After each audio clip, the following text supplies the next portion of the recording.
Hello guys, welcome to ఏకమఐఎస్ academy Hyderabad. మనం ప్రతిరోజు డిస్కస్ చేస్తాం కదా డైలీ కరెంట్ అఫైర్స్ తెలుగులో.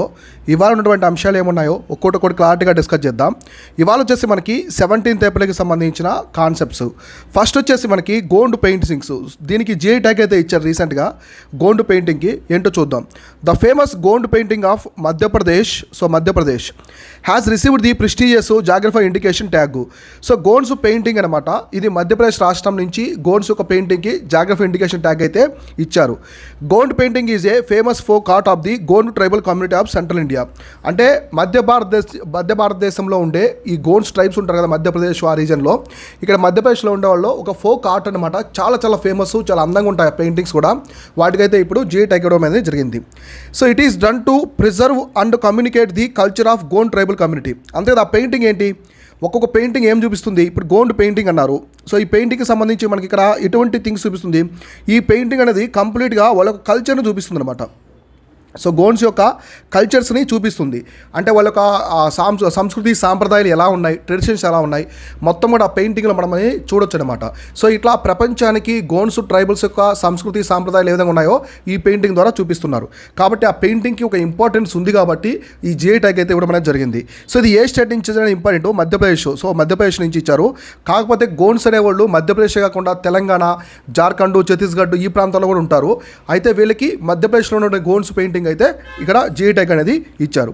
సో ఇంకా దీనికి సంబంధించి చూస్తే Gond tribes are highly interlinked with the nature and this appears in the paintings too they include animals. So animals, mahua tree, mythological stories, Hindu gods, local deities and folk tales. ఇక్కడ చూడండి ఆ పెయింటింగ్స్లో ఎటువంటి things అనేది వీళ్ళు మెన్షన్ చేశారు అంటే మేజర్గా వచ్చేసి ఒక నేచర్ని, ప్రకృతిని ఆ పెయింటింగ్స్లో వాళ్ళు ఇంట్రొడ్యూస్ చేయడం జరిగింది.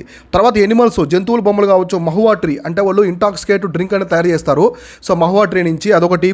మైథలాజికల్ స్టోరీస్ ఉంటాయి కదా పురాణాలు. తర్వాత హిందూ గాడ్స్, హిందూ దేవుళ్ళు దేవతల బొమ్మలు కావచ్చు, లోకల్ డైటీస్ కావచ్చు, గ్రామ దేవతలు ఎలా ఉంటారు కదా ఫోక్ టేల్స్, వాళ్ళకి సంబంధించిన ఫోక్ టేల్స్.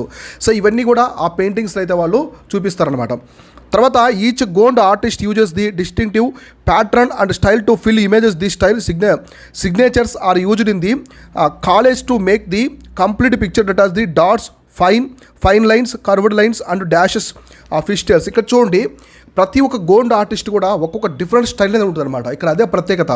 ఒక్కో ఆర్టిస్ట్కి, ఒక్కో కళాకారుడికి ఒక్కొక్క ప్రత్యేకమైనటువంటి స్టైల్ ఉంటుంది ఈ పెయింటింగ్లో. ఎస్పెషల్లీ ఇక్కడ కొంతమంది డాట్స్తో వేస్తారు. సో పెయింటింగ్ అనేది డాట్స్తో వేస్తారు. ఇంకొంతమంది ఫైన్ లైన్స్తో, ఇట్లాంటి లైన్స్తో వేస్తారు. సో కర్వ్డ్ లైన్స్తో వేస్తారు. కొంతమంది కర్వ్డ్ లైన్స్ ఉంటాయి కదా ఇట్లా. సో ఇట్లా కర్వ్డ్ లైన్స్ వేస్తారు. ఇంకొంతమంది డాషెస్ ఫిష్ టేల్స్ అని చెప్పి అట్లా కూడా వేస్తారు అనమాట. ఇట్లా డిఫరెంట్ ఒక్కొక్క ఆర్టిస్ట్ ఒక్కొక్క రకంగా వేస్తున్నాడు కాబట్టి దీనికి అంత ప్రత్యేకత అయితే ఉందన్నమాట. ఇదైతే మధ్యప్రదేశ్ నుంచి జిఐ ట్యాగ్ అనేది తీసుకోవడం జరిగింది. మీరేం చేయాలంటే రీసెంట్గా జిఐ ట్యాగ్స్ అనేది చాలా ఎక్స్ప్లెయిన్ చేశాను కదా, ఇవన్నీ ఒక లిస్ట్ అవుట్ చేసి పెట్టుకోండి. ఈ జిఐ ట్యాగ్స్ ఎక్కడెక్కడి నుంచి, ఏ స్టేట్ నుంచి దేనికి ఇచ్చారనేది ఎక్కువగా అడుగుతూ ఉంటారు. ఏదైనా ఇంపార్టెంట్ థింగ్ ఉంటే దానికి సంబంధించిన ఫ్యాక్ట్స్ కూడా క్లియర్గా చూసుకోవాలి. నెక్స్ట్ ఈవెంట్ వచ్చేసి India's retail inflation rate. So ఇండియాకి సంబంధించిన రిటైల్ ఇన్ఫ్లేషన్ రేటు గురించి ఇక్కడ డిస్కస్ చేయడం జరిగింది. అదేంటో చూద్దాం. So India's retail inflation rate decline to the 5.66%. So retail inflation అనేది తగ్గిపోయింది అనమాట. ఇంత ముందు కంటే ఇప్పుడు తగ్గిపోయింది. ఎంతవరకు తగ్గిపోయిందంటే 5.66% అయితే తగ్గిపోయింది. So below the reserve bank of India upper target of 6 in March 2023. So RBI పెట్టుకున్నది ఏంటంటే 6% అనమాట అప్పర్ టార్గెట్. దానికంటే కూడా తగ్గింది. వాళ్ళు పెట్టుకున్న ప్రిడిక్షన్ కంటే కూడా ఇంకా తగ్గడం జరిగింది. Primarily due to decrease in the food prices especially vegetables. అంటే ఇన్ఫ్లేషన్ అనేది రేటు ఎందుకు తగ్గిందంటే ఫుడ్ ఉంటాయి కదా, ఫుడ్కి సంబంధించిన ఫుడ్ ప్రైసెస్ అనేది ఆల్మోస్ట్ తగ్గిపోయాయి అనమాట. ఎస్పెషల్లీ వెజిటేబుల్స్ ఉన్నాయి కదా. సో కూరగాయల యొక్క ధరలు చూడండి, మనకి కిలో ఒక 100కి 5 kg 6 kg ఇస్తున్నారు. సో టమాటోస్ కావచ్చు ఇట్లాంటివన్నీ కూడా. ఎందుకంటే ప్రైస్ అనే వెజిటేబుల్స్ ఒక్కసారిగా పడిపోవడం వల్ల ఈ రిటైల్ ఇన్ఫ్లేషన్ కూడా తగ్గిపోయిందని చెప్పేసి చెప్తున్నారు. So core inflation which excludes the food and fuel prices was at the 5.95 in March, down to 6.12 in the February. So ఈ విధంగా అయితే ఇది కోర్ ఇన్ఫ్లేషన్ అనమాట. సో రిటైల్ ఇన్ఫ్లేషన్ కదా, ఇది కోర్ ఇన్ఫ్లేషను. ఇది మామూలుగా ఫుడ్ అండ్ ఫ్యూల్ ప్రైసెస్ అనేది దీంట్లో ఉండదన్నమాట, ఎక్స్క్లూడ్స్. ఇందులో ఫుడ్ అండ్ ఫ్యూల్ ప్రైసెస్ అనేది తీసుకోరు. సో ఇది ఎంతగా ఉన్నదంటే మార్చిలో 5.95%గా ఉన్నది, ఫిబ్రవరిలో 6.12%గా ఉన్నది. అంటే మార్చికి చాలా వరకు కూడా తగ్గిపోయిందనమాట. సో ఇప్పుడు 5.66 అనేది రిటైల్ ఇన్ఫ్లేషన్ అయితే ఉంది. ఇక్కడ మీరు ఇది గుర్తుపెట్టుకోవాలి, important. Excludes the food and fuel prices అనేది ఇక్కడ ఇన్క్లూడ్ చేసుకోదన్నమాట కోర్ ఇన్ఫ్లేషన్ అనేది. తర్వాత దీనికి సంబంధించి inflation. So inflation, retail inflation also known as the consumer consumer price index. మనం సిపిఐ ఇన్ఫ్లేషన్ అంటాం కదా, సో కన్జ్యూమర్ ప్రైస్ ఇండెక్స్ అని చెప్పేసి మనం కొన్ని ఇండికేటర్స్ తీసుకుంటూ ఉంటాం. సో హోల్సేల్ ప్రైస్ ఇండెక్స్ లాగా ఈ కన్జ్యూమర్ ప్రైస్ ఇండెక్స్ ఉంది కదా, దీన్ని వచ్చేసి ఏమంటారంటే రిటైల్ ఇన్ఫ్లేషన్ పిలుస్తారు. దేన్ని? సిపిఐని. కన్జ్యూమర్ ప్రైస్ ఇండెక్స్ ఉంది కదా, దాన్ని రిటైల్ ఇన్ఫ్లేషన్ అని చెప్పేసి పిలుస్తారు. Is the rate of which prices of the goods and services that consumers by for personal use increase over a time అనమాట. అంటే ఇప్పుడు పర్సనల్ యూజ్ కోసం కన్జ్యూమర్స్ బై చేస్తారు కదా గూడ్స్, అవి కొంత టైం వరకు పెరిగాయి అనుకోండి, దాన్ని వచ్చేసి ఆ ఇన్ఫ్లేషన్ అనేది మెజర్ చేస్తారు అనమాట. ఆ విధంగా అంటే ఒక గూడ్స్ అనేది ప్రైస్ అనేది సర్టన్ టైం వరకు పెరిగితే దాన్ని ఏమంటారు? ఇన్ఫ్లేషన్ అంటారు. సో అట్లా it measures the change in the cost of basket of goods and services that are typically purchased by households including food, clothing, housing, transportation, medical care.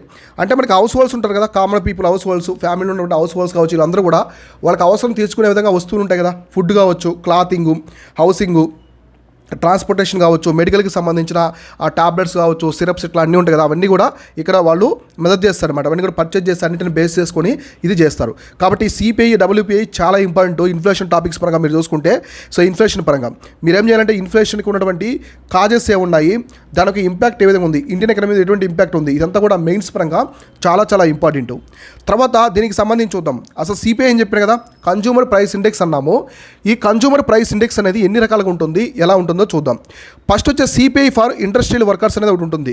So CPI for industrial workers అని ఒకటి ఉంటుంది. తర్వాత CPI for agriculture labour అని చెప్పేసి ఇంకోటి ఉంటుంది. CPI for rural labour అని ఒకటి ఉంటుంది. CPI for urban non manual employees అని చెప్పేసి ఒకటి ఉంటుంది అనమాట. ఇక్కడ చూడండి, first 3 are compared by the labour bureau of ministry of labour and employment. So ఇక్కడ ఫస్ట్ 3 మెన్షన్ చేశారు కదా, ఫస్ట్ 3, ఈ ఫస్ట్ 3 అనేది ఇక్కడ చెప్పినటువంటి ఫస్ట్ 3 ఇది చాలా ఇంపార్టెంట్.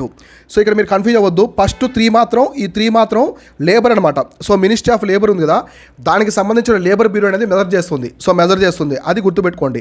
సో ఫస్ట్ 3ని ఇండస్ట్రీలో సిపిఐ ఫర్ ఇండస్ట్రియల్ వర్కర్స్ కావచ్చు, సిపిఐ ఫర్ అగ్రికల్చర్ లేబర్ కావచ్చు, సిపిఐ ఫర్ రూరల్ లేబర్, ఈ 3ని లేబర్ మినిస్ట్రీకి సంబంధించిన లేబర్ బ్యూరో అనేది ఆ ministry of labour and employment కింద పనిచేసే లేబర్ బ్యూరో అనేది మెజర్ చేస్తుంది అనమాట. ఓకేనా? సో దీనికి సంబంధించిన మరికొంత ఇన్ఫర్మేషన్ అనేది చూద్దాం. So the fourth is compiled by the NSO of the Ministry of Statistics and Program Implementation. So fourth one ఉంది కదా, ఫస్ట్ 3 వచ్చేసి ఆ లేబర్ బ్యూరో మెజర్ చేస్తుంది. ఫోర్త్ వన్ వచ్చేసి ఏం చేస్తుందంటే ఇది ఎన్ఎస్ఓ అనమాట, నేషనల్ స్టాటికల్ అథారిటీ ఉంది కదా. సో నేషనల్ స్టాటికల్ ఆర్గనైజేషన్ అనేది అంటే ministry of statistics and programme implementation ministry కింద వర్క్ చేస్తూ ఉంటుంది ఎన్ఎస్ఓ, అది మెజర్ చేస్తుంది అనమాట.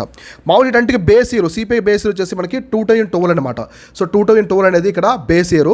తర్వాత 2020లో వచ్చేసి the ministry of labour and employment released a new series of consumer price index for industrial workers which base year 2016. So base years మీరు confuse అవ్వద్దు. జీడిపికి అయితే మనకి 2011 to 12, ఇది వచ్చేసి దానికి జీడిపికి సంబంధించినటువంటి బేస్ ఇయర్ అనమాట. బేస్ ఇయర్స్ అనేవి మారుతూ ఉంటాయి, అన్నింటికి ఒకటే ఉండాలని చెప్పేసి ఎటువంటి రూల్ అనేది లేదు. ఇక్కడ చూడండి, సిపిఐకి వచ్చేసి 2012 తీసుకున్నారు. ఇప్పుడు ఈ ఇండస్ట్రియల్ వర్కర్స్కి consumer price index for industrial workers అనేది ఏం తీసుకున్నారు, 2016 అనేది తీసుకున్నారు. So monetary policy committee uses the CPI data to control inflation. ఇప్పుడు మనకి మానిటరీ పాలసీ కమిటీ ఉంది కదా, ఆర్బీఐ గవర్నర్ వచ్చేసి దీనికి చైర్మన్గా ఉంటారు మానిటరీ పాలసీ కమిటీకి. వీళ్ళప్పుడు బేస్ పాయింట్స్ అవి పెంచుతూ ఉంటారు, రెపో రేటు మీటింగ్ అనేది జరుగుతూ ఉంటుంది. ఈ ఎంపీసీకి సంబంధించి వాళ్ళు ఏం చేస్తారంటే సిపిఐ డేటాను తీసుకుంటారు, కన్జ్యూమర్ ప్రైస్ ఇండెక్స్ డేటా తీసుకొని ఇన్ఫ్లేషన్ అనేది కంట్రోల్ చేయడానికి అయితే చూస్తారు. So April 2024 RBI adopted the CPI as key measures to inflation. అంటే 2014, సో 2014 నుంచి అయితే ఈ ఆర్బీఐ ఏం చేస్తుందంటే రిజర్వ్ బ్యాంక్ ఆఫ్ ఇండియా సిపిఐని తీసుకున్నది, సిపిఐని కీ మెజర్గా తీసుకుంది అనమాట. ఇన్ఫ్లేషన్ తగ్గించాలి, అంటే పెరిగినప్పుడు తగ్గించడానికి ఎటువంటి ప్రయత్నాలు చేయాలంటే దానికి ఎటువంటి ఏదైనా ఆధారం ఉండదు కదా, బేస్ ఉండాలి. సో కాబట్టి అకార్డింగ్ టు సిపిఐని తీసుకొని వాళ్ళు, సిపిఐ అంటే కన్జ్యూమర్ ప్రైస్ ఇండెక్స్ అనమాట, దానికి కీ మెజర్గా తీసుకొని ఇన్ఫ్లేషన్ ఎలా తగ్గించాలి, ద్రవ్యోల్బణం అని చెప్పేసి వాళ్ళు ఎటువంటి ఐడియాస్ తీసుకుని మొత్తం కూడా ఇంప్లిమెంట్ అనేది చేస్తూ ఉంటారు అనమాట. ఓకేనా? ఇది వచ్చేసి కంప్లీట్గా దానికి సంబంధించినటువంటి డేటా. సో నెక్స్ట్ ఈవెంట్ వచ్చేసి festival of innovation and entrepreneurship అని చెప్పేసి ఫైన్ అనేది 2023 అనేది జరుగుతుంది. దానికి సంబంధించి చూద్దాం. Festival of innovation and entrepreneurship FINE 2023 అని చెప్పి షార్ట్కట్లో పిలుస్తారు అనమాట. Organised by national innovation foundation. So okay, దీన్ని ఎవరు ఆర్గనైజ్ చేస్తున్నారు ఈ ఫైన్ అని చెప్పేసి, ఇది festival of innovation and entrepreneurship అనేది 2023 ఎవరు ఆర్గనైజ్ చేస్తున్నారంటే నేషనల్ ఇన్నోవేషన్ ఫౌండేషన్ అనేది ఆర్గనైజ్ చేస్తుందన్నమాట. సో ఎందుకంటే discuss way to raise profile of Indian innovation entrepreneurship ecosystem which inclusive the third largest in the world and the inspiration to many countries. So అంతేకాదు ఇప్పుడు మనకు ప్రపంచంలోనే India అనేది ఈ మన స్టార్టప్స్ పరంగా కావచ్చు, తర్వాత ఇన్నోవేషన్, ఎంటర్ప్రెన్యూర్షిప్ పరంగా. ఇన్నోవేషన్ తెలుసు కదా, కొత్త కొత్త వాటిని కనిపెట్టడం, ఎంటర్ప్రెన్యూర్షిప్ ఔత్సాహికత అనమాట, అందరూ బిజినెస్లోకి రావడం అనమాట. యూత్లోనే చిన్న యవ్వనంలోనే బిజినెస్లోకి రావడం వల్ల చాలా గ్రోత్ ఉంటుంది, కంట్రీకి చాలా గ్రోత్ ఉంటుంది అనమాట. అలానే మన ఇండియాలో యూత్ పాపులేషన్ అనేది, మన ఇండియాలో ఉన్నంత యూత్ పాపులేషన్ ప్రపంచంలో ఎక్కడా లేదు. కాబట్టి ఎమర్జింగ్ మార్కెట్స్ అనేవి మనకి చాలా గ్రోత్ ఉంటుంది. ఇండియాలో ఇన్వెస్ట్ చేస్తున్నాయి చాలా కంపెనీస్, ఎందుకంటే ఇండియాకి చాలా పెద్ద గ్రోత్ ఉంటుంది అన్నమాట ఫ్యూచర్లో. సో మీరు ఫ్యాన్ కంపెనీస్ తెలుసు కదా మీకు, ఫేస్బుక్ కావచ్చు, అమెజాన్, నెట్ఫ్లిక్స్, ఆల్ఫాబెట్, గూగుల్, ఇవన్నీ కూడా చూడండి. ఇండియా అనేది బిగ్గెస్ట్ మార్కెట్ అనమాట. పెద్ద కంపెనీలు, ప్రపంచంలో టాప్ 10 కంపెనీస్కి ఇండియా అనేది బిగ్గెస్ట్ మార్కెట్. సో దానివల్ల ఏం చెప్తున్నారంటే ఒక ఎకో సిస్టమ్ని క్రియేట్ చేయాలి. ఈ ఎంటర్ప్రెన్యూర్షిప్కి సంబంధించి, ఇన్నోవేషన్కి సంబంధించి ఒక ఎకో సిస్టమ్ క్రియేట్ చేస్తే సో అది మన దేశానికి ఉపయోగపడుతుంది.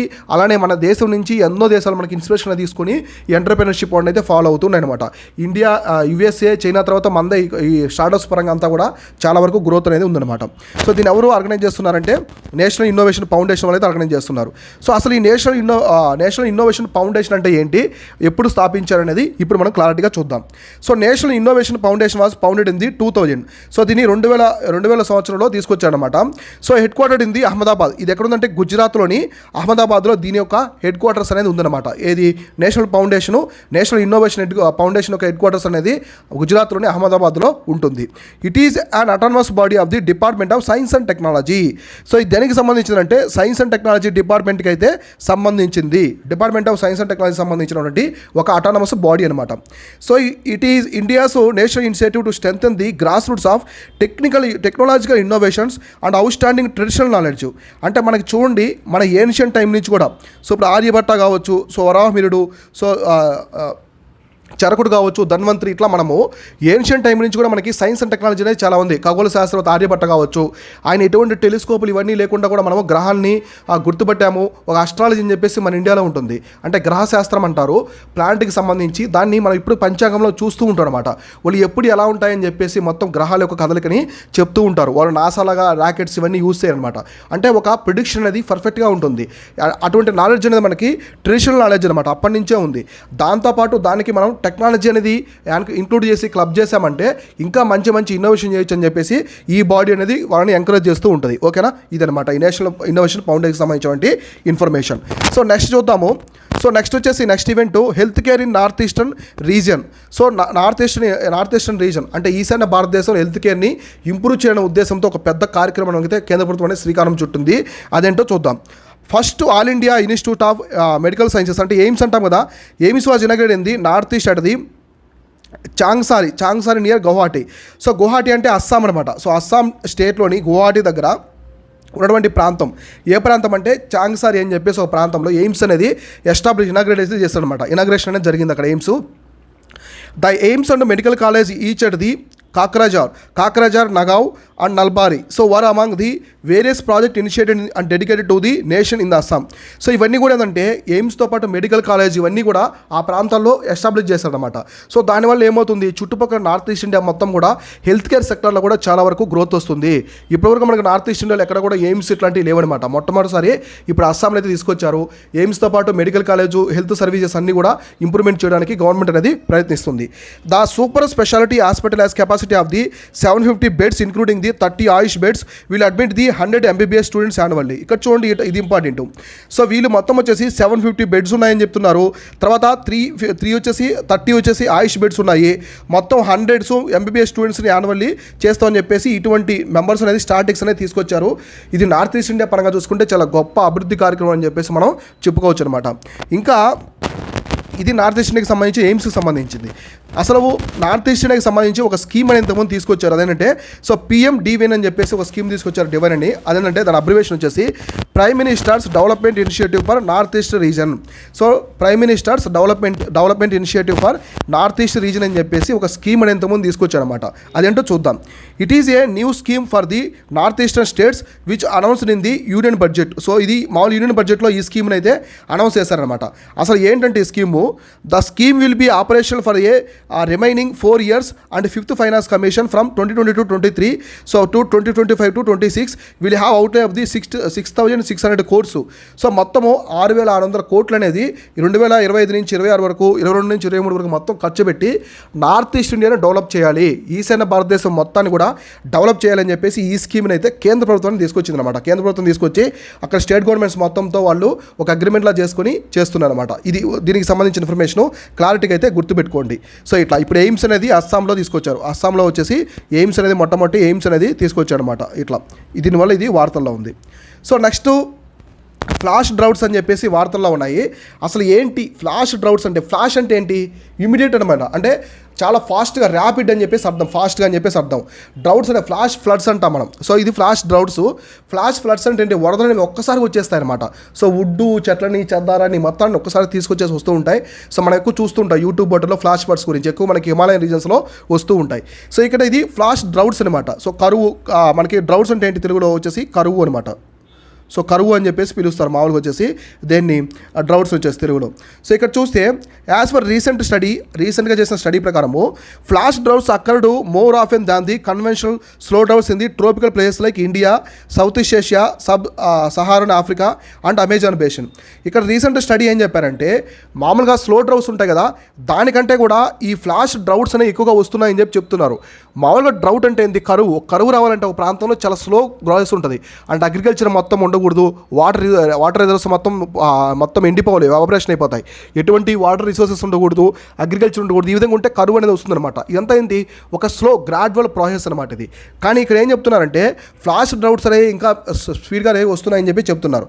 సో ఎక్కడెక్కడంటే మేజర్ వీళ్ళు ఏం చెప్పారంటే ట్రోపికల్ ప్లేసెస్ అనమాట, అంటే ఉష్ణ మండలాలు ఉంటాయి కదా, అక్కడ ఎక్కువగా వస్తున్నాయని చెప్తున్నారు. అంటే ఎస్పెషల్లీ ఇండియా కావచ్చు, సౌత్ ఈస్ట్ ఏషియా అంటే మనకి ఆగ్నేయాసియా, సబ్ సహారన్ ఆఫ్రికా అంటే ఆఫ్రికా సహారా డెజర్ట్కి దగ్గరగా ఉంటాయి కదా, ఆ చుట్టుపక్కల ప్రాంతాలు కావచ్చు, అమెజాన్ బేసిన్లు కూడా ఈ ఫ్లాష్ డ్రౌట్స్ అనేవి వస్తున్నాయని చెప్పేసి రీసెంట్ రిపోర్ట్ అయితే మెన్షన్ చేసింది. సో అసలు ఫ్లాష్ డ్రౌట్స్ అంటే ఏంటో చూద్దాం. ఇదంతా కూడా న్యూస్లో ఉండదన్నమాట, ఇదంతా న్యూస్లో ఉంది కాబట్టి డిస్కస్ చేస్తాం. ఇప్పుడు హిస్టరీ చూద్దాం, దీనికి సంబంధించిన బ్యాక్గ్రౌండ్ హిస్టరీ ఏంటి, అసలు ఫ్లాష్ ఫ్లడ్స్ ఏంటి అంటే చూద్దాం. సో ఫ్లాష్ డ్రౌట్స్ అంటే flash droughts are fast becoming the new normal, making forecasting preparing for the impact more difficult. So అంటే ఇది మనం ప్రిడిక్షన్ చేసిన దానికంటే కూడా ఎక్కువగా ఇంపాక్ట్ అనేది చూపిస్తుంది. మనం ప్రిడిక్ట్ చేసిన టైం కంటే కూడా ముందుగానే ఈ డ్రౌట్స్ అనేవి వస్తాయన్నమాట. దాన్ని వచ్చేసి ఏమంటారంటే ఫ్లాష్ డ్రౌట్స్ అని చెప్పేసి పిలుస్తారు. So climate change as efficiently speed up the onset of droughts. దీనికి మేజర్ రీజన్ వచ్చేసి క్లైమేట్ చేంజ్ అనమాట. ఇప్పుడు ఒక ప్రాంతాన్ని తీసుకున్నాము, ఒక ప్రాంతాన్ని తీసుకున్నప్పుడు ఇక్కడ వాటర్ రిజర్వ్స్ ఉన్నాయి, సో అగ్రికల్చర్ ఉన్నాయి, సో అగ్రికల్చర్ పంటలు ఉన్నాయి, వాటర్ రిజర్వ్స్ ఉన్నాయి, మొత్తం అంతా బాగుంటుంది. అదే ఇక్కడ వాటర్ రిజర్వ్స్ ఏమీ లేకుండా, అగ్రికల్చర్ పంటలు లేకుండా ఈ ప్రాంతం అంతా కూడా ఒక డెజర్ట్ అయ్యేదానికి ఆస్కారం ఉంది. డెజర్ట్ అయితే ఏమవుతుంది? కరువు అనేది వస్తుందన్నమాట. ఇట్లా దీనికి మేజర్ రీజన్ ఏం చెప్పారు? క్లైమేట్ చేంజ్ అని చెప్పేసి ఇక్కడ క్లియర్గా మెన్షన్ చేస్తున్నారు. సో తర్వాత వచ్చేసి రీజన్ ఏంటి, అసలు ఫ్లాష్ డ్రౌట్స్ ఉండడానికి మేజర్గా రీజన్ ఏంటో ఇప్పుడు మనం చూద్దాం. So when the precipitation suddenly shuts of, hot, Sunny and windy conditions can cause large amount of the water to evaporate quickly, అంటే హై ఎవాపర్ ట్రాన్స్పిరేషన్ అని చెప్పేసి పిలుస్తారు. అంటే వాటరు మనం అనుకున్న దానికంటే ఎక్కువ పర్సంటేజ్లో, ఎక్కువ శాతంలో అవి ఆవిరైపోతూ ఉన్నాయంటే దాన్ని వచ్చేసి ఏమంటారంటే ఇవాపర్ ట్రాన్స్పిరేషన్ అని చెప్పేసి పిలుస్తారు. హైగా ఉందన్నమాట, చాలా ఎక్కువగా ఉంటుంది. ఎప్పుడంటే ఇది ప్రెసిపిటేషన్ అనేది షట్ ఆఫ్ అనమాట. షట్ ఆఫ్ అంటే వర్షం అనేది కంప్లీట్గా ఆగిపోయి హాట్, సన్నీ, కొంచెం వేడిగా ఉండడము, ఉష్ణోగ్రతలు పెరగడము, ఎక్కువ గాలి రావడం, విండీ కండిషన్స్ అనేవి ఎక్కువ ఉంటాయి అనమాట. వీధులు గాలులు, వేడి గాలులు అనేవి వస్తూ ఉంటాయి. ఇటువంటి కండిషన్లో కరువులు అనేది ఎక్కువగా వస్తూ ఉంటాయి అనమాట. The trends varies from place to place but looked at globally they show shift towards the more frequent and more rapid flash floods. అంటే మన ప్రపంచం అనేది ఈ మధ్య ఎక్కువగా ఈ ఫ్లాష్ డ్రౌట్స్ బారిన పడుతుందని చెప్పేసి రీసెంట్గా క్లైమేట్ చేంజ్కి సంబంధించిన ఎక్స్పర్ట్స్ ఉంటారు కదా, వాళ్ళు రీసెంట్ స్టడీలు అయితే క్లియర్గా మెన్షన్ చేశారు. సో నెక్స్ట్ మామూలుగా మనము డ్రౌట్స్ ఉంటాం కరువులని. ఈ కరువులోనే మొత్తం 4 టైప్స్ ఉంటాయి. అవేంటో సింపుల్గా ఎక్స్ప్లెయిన్ చేస్తాం చూడండి. ఫస్ట్ వచ్చేసి మెటీరియలాజికల్ డౌట్స్ అనమాట. మెటరాలజీ అంటే ఏంటి? స్టడీ ఆఫ్ వెదర్ అనమాట. So it is classified based on the rainfall deficiency with respect to long term average where 25% or less is normal, 26 to 50% ఈజ్ moderate, more than 50% is severe. So మామూలుగా rainfall ఉంది కదా, so rainfall అనేది తగ్గిపోతూ ఉంటుంది అన్నమాట. ఇక్కడ రెయిన్ఫాల్ డెఫిషియన్సీ ఉంటుంది. ఒకవేళ అక్కడ 20% వర్షం లోటు ఉందనుకోండి, సో వర్షపాతం యొక్క లోటు అనేది ఇక్కడ 25% ఉంటే చిన్నది, మామూలుగా నార్మల్ నార్మల్ డ్రౌట్ అనమాట, చిన్న కరువు అది 26 to 50% ఉంటే ఒక పెద్ద కరువుగా చెప్పుకోవచ్చు. 50% అంటే ఎక్కువగా వర్షపాతం డెఫిషియన్సీ అనేది ఉంటే, వర్షపాతం కాదు, వర్షపాతం యొక్క లోటు అంటే 50% అక్కడ రెయిన్ సరిగా లేవు ఉండాల్సిన కంటే కూడా అలా ఉంటే ఏమంటారంటే దాన్ని సివియర్ డౌట్ అని చెప్పేసి పిలుస్తారు. అంటే మీకు మెటలాజికల్ డౌట్ అనేది ఏంటి, కంప్లీట్గా ఇది రెయిన్ఫాల్ డెఫిషియన్సీ మీద డిపెండ్ అయి ఉంటుంది అనమాట. సో నెక్స్ట్ వచ్చేసి హైడ్రోలాజికల్ డౌట్స్. సో నెక్స్ట్ వచ్చేసి ఏంటంటే హైడ్రోలాజికల్ డౌట్ అని చెప్పేసి పిలుస్తారు డౌట్. ఇదేంటో చూద్దాం. It is deficiency in the surface and subsurface water supplies leading to lack of water in the normal and specific needs. Such conditions are even in the times of average ah precipitation which increase the use of the water diminishes the reserves. ఇక్కడ చూడండి, hydrological doubt అంటే మేజర్గా మనకి surface sub surface అంటే మనకి భూమి ఉపరితలం మీద లోపల ఉన్నటువంటి వాటర్ బేస్ చేసుకొని ఈ కరువు నిర్ధారిస్తారనమాట. ఈ వాటర్ని కూడా ఇక్కడ రెయిన్ఫాల్ కూడా వాళ్ళు పరిగణలోకి తీసుకుంటారు. అయినప్పటికీ కూడా ఇక్కడ మేజర్గా వచ్చేసి సర్ఫేస్ సబ్ సర్ఫేస్ వాటర్ని తీసుకుంటారు. అదే మెటలాజికల్ డౌట్లో అయితే కంప్లీట్గా రెయిన్ఫాల్ని తీసుకుంటారు అనమాట. ఇట్లా మీరు ఆ తేడాలని గమనించుకోండి, ఎందుకంటే కన్ఫ్యూజ్ అవుతారు ఖచ్చితంగా. సో నెక్స్ట్ వచ్చేసి అగ్రికల్చర్ డౌట్ అనమాట. సో అగ్రికల్చర్ డ్రౌట్ అంటారు. సో అగ్రికల్చర్ డౌట్ అంటే it is identified with the soil moisture deficiency related to మెటలాజికల్ doubts and the climate factors impact on the agriculture production and economic profitability. So ఇది చూడండి, మామూలుగా ఇది soil moisture deficiency అనమాట. అంటే మట్టిలో, so ఇప్పుడు మనం పండించే పంట దగ్గర పొలాల్లో మట్టి ఉంటుంది కదా, ఆ మట్టి అనేది సారవంతంగా ఉండదనమాట. రోజు రోజుకి ఫ్యాలో ల్యాండ్లా అయిపోతుంది. అంటే అది మెట్ట భూమిలో అయిపోయి అక్కడ ఎటువంటి పంటలనే పండకుండా పోతూ ఉంటుంది ఆ ల్యాండ్లో. సో అటువంటి డౌట్ ఏమంటారంటే అగ్రికల్చర్ డౌట్ అంటారు. కాకపోతే it is related to the మెటలాజికల్ doubts. ఎందుకు మెటలాజికల్ డౌట్ అంటే ఇప్పుడు ఒక పంట ఉంది, ఇక్కడ అగ్రికల్చర్ పండాలంటే ఖచ్చితంగా ఏం చేయాలి, వాటర్ ఉండాలి, సర్ఫేసు సబ్ సర్ఫేస్లో వాటర్ ఉండాలి. సో అందుకే అగ్రికల్చర్ డౌట్ అనేది relation to the meteorological doubt అని చెప్పేసి ఎక్స్పర్ట్స్ అనేవాళ్ళు చెప్తూ ఉంటారు. సో నెక్స్ట్ ఎకలాజికల్ డౌట్ అనమాట. So next ecological drought. So ecological drought అంటే so when the productivity of the natural ecosystem diminishes due to the water shortage causes the ecological distress and ecological damage. So మనకి ecological ecosystem ఉంది కదా, ecosystem అంటే ఏంటి, జీవవర్ణం అనేది. జీవవర్ణం అంటే అందులో జీవులు అన్నీ కూడా జీవిస్తూ ఉంటాయి. దానికి వాటర్ ఉండాలి, ఫుడ్ ఉండాలి, టైం టు టైము అన్నీ ఉండాలన్నమాట. సో ఇటువంటి టైంలో ఇక్కడ ఆ ప్రొడక్టివిటీ అనమాట, నేచర్లో ఉండే ఎకోసిస్టంలో ప్రొడక్టివిటీ అనేది తగ్గిపోయింది అనుకోండి, ఫుడ్ చిక్కట్లేదు, వాటర్ చిక్కట్లేదు, ఇటువంటి ప్రొడక్షన్ అనేది ఇంప్లిమెంట్గా తగ్గిపోయినప్పుడు ఈ డౌట్ వస్తుంది అనమాట, ఎకలాజికల్ డౌట్ అనేది వస్తుంది. అంటే ఇది కంప్లీట్గా ఎకోసిస్టమ్ మీద డిపెండ్ అయి ఉంటుంది. ఇక్కడ చూడండి అగ్రికల్చర్ డౌట్, దీనివల్ల ఏమవుతుంది, ప్రొడక్షన్ తగ్గిపోతుంది, అగ్రికల్చర్ ప్రొడక్షన్ తగ్గిపోతుంది, దాంతోపాటు ఎకనామిక్ ప్రాఫిట్ కూడా తగ్గిపోతుంది. అంటే అగ్రికల్చర్ ప్రొడక్షన్ తగ్గిపోవడం ఏమవుతుంది, ఇన్కమ్ కూడా తగ్గిపోతుంది అనమాట ఫార్మర్స్కి. కాబట్టి డౌట్ అనేది వచ్చేదానికి ఆస్కారం ఉంటుంది. ఈ విధంగా డౌట్స్ అనేది ఇన్ని రకాలుగా అయితే ఉంటాయన్నమాట. ఇవన్నీ కూడా గుర్తుపెట్టుకోండి. సో నెక్స్ట్ ఇండియాస్ ట్రేడ్కి సంబంధించిన కొన్ని నెంబర్స్ అయితే వచ్చాయి, దానికి సంబంధించి ఏంటో చూద్దాం. సో ఇండియాకి సంబంధించిన టోటల్ ఎక్స్పోర్ట్స్ అనమాట, గూడ్స్ అండ్ సర్వీస్ సంబంధించిన ఇండియా టోటల్ ఎక్స్పోర్ట్స్ 2022-23 వచ్చేసి 447 బిలియన్ డాలర్స్. ఇది టోటల్ ఎక్స్పోర్ట్స్ ప్లస్ 323 బిలియన్, మొత్తం వచ్చేసి 770 బిలియన్ అనమాట, 770 బిలియన్. ఇక్కడ చూడండి ఇది వచ్చేసి గూడ్స్ అనమాట. ఇది గూడ్స్ ఏంటి, 447 బిలియన్ డాలర్స్ వచ్చేసి గూడ్స్, 323 బిలియన్స్ వచ్చేసి సర్వీసెస్ అనమాట. ఈ రెండు కలిపి 770 బిలియన్ డాలర్స్ అనేది, అంటే 23% ఆఫ్ జీడిపి అనేది ఈసారి ఇండియా యొక్క ఎక్స్పోర్ట్స్ అనేవి ఉన్నాయి, ఇండియాకు ఎక్స్పోర్ట్స్ అనేవి ఉన్నాయన్నమాట. So total imports goods and services 2022-23కి సంబంధించి మొత్తం వచ్చేసి 740 బిలియన్ వచ్చేసి ఇది గూడ్స్ సంబంధించి మనం ఇంపోర్ట్ చేసుకున్న గూడ్స్, అంటే దిగుమతి చేసుకున్న గూడ్స్ అనమాట. 178 వచ్చేసి సర్వీసెస్, ఇది మనం ఇంపోర్ట్ చేసుకున్న సర్వీసెస్. మొత్తం 892 బిలియన్ డాలర్స్ అనేది ఇక్కడ ఏంటి వచ్చేసి టోటల్ అనమాట. సో ఇది వచ్చేసి 27% ఆఫ్ ది జీడిపి. ఇక్కడ చూడండి ఇదంతా కూడా ఇంపోర్ట్స్కి సంబంధించింది. దీన్ని బట్టి ఏమర్థమవుతుంది, మన ఇంపోర్ట్స్ అనేవి ఎక్కువ ఉన్నాయి అనమాట, ఇంపోర్ట్స్ అనేవి ఎక్కువ ఉన్నాయి. ఇండియాలో ఎక్స్పోర్ట్స్ అంటే కూడా ఇంపోర్ట్స్ అనేవి ఎక్కువగా ఉన్నాయి. మన జీడిపితో పోల్చుకుంటే ఇది 23% ఎక్స్పోర్ట్స్ మన జీడిపిలో, కానీ ఇంపోర్ట్స్ అనేది 27%. అంటే ఆల్మోస్ట్ మనము 4% అనేది మన ఎక్స్పోర్ట్స్ ఇంపోర్ట్స్లో వచ్చేసి నెట్లో చూసుకుంటే -4% అనేది ఉన్నామన్నమాట. అంటే మన ఇంపోర్ట్స్ అనేవి ఎక్కువగా ఉన్నాయని చెప్పేసి డేటా చెప్తుంది. ఇది ఎకనామిక్ సర్వే సంబంధించింది, చాలా ఇంపార్టెంట్, ప్రిలిమ్స్ పరంగా అడుగుతూ ఉంటారు. సో నెక్స్ట్ దీనికి సంబంధించి చూద్దాం. నెక్స్ట్ నిసార్ శాటిలైట్కి సంబంధించి వార్తల్లో ఉంది. ఇంతకుముందు మనం డిస్కస్ చేసుకున్నాం నిసార్ శాటిలైట్, కానీ మరొకసారి అయితే వార్తల్లో ఉంది, ఏంటో చూద్దాం. India's ISRO NASA jointly developing a satellite called the NISAR that will map the earthquake prone regions in the Himalayas with the unpredictable regularity. చూడండి మేజర్గా మనకి హిమాలయస్ ఉంటాయి కదా భారతదేశంలో, హిమాలయస్ ఇక్కడ ఎక్కువగా మనకి హిమాలయస్లో న్యాచురల్ డిజాస్టర్స్ ఎక్కువగా వస్తుంటాయి. ఎస్పెషల్లీ మనకి ఎర్త్క్వేక్స్, భూకంపాలు వస్తుంటాయి, ల్యాండ్ స్లైడ్స్ ఎక్కువ, ఇంకా వచ్చేది ల్యాండ్ స్లైడ్స్ వస్తాయి, తర్వాత అవలాంచెస్ వస్తాయి. సో అవలాంచెస్ అనేవి వస్తుంటాయి, తర్వాత ఇంకా ఫ్లాష్ ఫ్లడ్స్, క్లౌడ్ బరస్ట్ వస్తుంటాయి. ఇట్లాంటివన్నీ న్యాచురల్ డిజాస్టర్స్ అనమాట. అంటే ప్రకృతి విపత్తులు సహజంగా వచ్చే విపత్తులు ఎక్కువగా వస్తుంటాయి. వీటిల్లో ఈ ఎర్త్క్వేక్కి సంబంధించి కంప్లీట్గా ఎర్త్క్వేక్ ప్రోన్ రీజన్స్ ఏ ఉన్నాయో ఈ నిసా శాటిలైట్ అయితే త్వరలో మనకి డేటా అనేది ఇవ్వబోతుంది అనమాట. సో అది ఇవ్వడం వల్ల ఏం చేస్తుంది, మనం ముందుగానే ప్రికాషన్స్ తీసుకొని ఎటువంటి ప్రాణ నష్టం ఆశ నష్టం లేకుండా మనం కాపాడుకోవచ్చు అనమాట. సో ఇది న్యూస్లో ఉంది కాబట్టి ఎక్స్ప్లెయిన్ చేశాను. దీని గురించి నిసా శాటిలైట్ అంటే ఇంకొకసారి డిస్కస్ చేసుకుందాం. It is an earth observation satellite being join developed by the NASA and ISRO. ఇది ఒక ఎర్త్ అబ్జర్వేషన్ శాటిలైట్, గుర్తుపెట్టుకోండి. నిసార్ అనేది ఏంటంటే ఒక ఎర్త్ అబ్జర్వేషన్ శాటిలైట్ అనమాట. దీన్ని నాసా వాళ్ళు ఇస్రో వాళ్ళు కలిసి నిర్మించారు అనమాట జాయింట్గా. So it was invisible by NASA and ISRO India 8 years ago. అంటే 2014 నుంచి దీన్ని నిర్మించారు. మొన్న కంప్లీట్ అయిపోయింది. ఈ నిసా శాటిలైట్ అనేది ఇండియాకి పంపించారు అనమాట. మొన్న రీసెంట్గా మనకి ఇండియాకి వచ్చింది. దీని గురించి కూడా నేను ఎక్స్ప్లెయిన్ చేస్తున్నాను కరెంట్ ఈవెంట్స్ చూడండి. The satellite will operate for a minimum of the 3 years. So ఇది మొత్తం వచ్చేసి 3 years ఆపరేటింగ్ పీరియడ్. లైఫ్ దీనికి 3 years అనేది ఆపరేటింగ్లో ఉంటుంది. సో ఇక్కడ మీరు చూసుకుంటే ఇట్ ఈజ్ ఆన్ లో ఎర్త్ ఆర్బిట్ అబ్జర్వేటరీ. ఇది లో ఎర్త్ ఆర్బిట్లో పెడతారు. ఈ శాటిలైట్ తీసుకొచ్చేసి LEO లో ఎర్త్ ఆర్బిట్లో అయితే దీన్ని పెడతారు. So Nisar will map the entire globe in the 12 days. మొత్తం గ్లోబ్ మన ప్రపంచం అంతా కూడా 12 daysలో ఇది మొత్తం పిక్చర్ తీసేస్తుంది అన్నమాట. మొత్తం గ్లోబ్ అంతా కూడా పిక్చర్ అనేది తీసేస్తుంది. ఇట్లా ఈ నిసా శాటిలైట్ అయితే ఇండియా వాళ్ళు, నాసా వాళ్ళు, ఇస్రో వాళ్ళు అయితే కలిపి డెవలప్ చేస్తారు. దీని గురించి కూడా చూసుకోండి.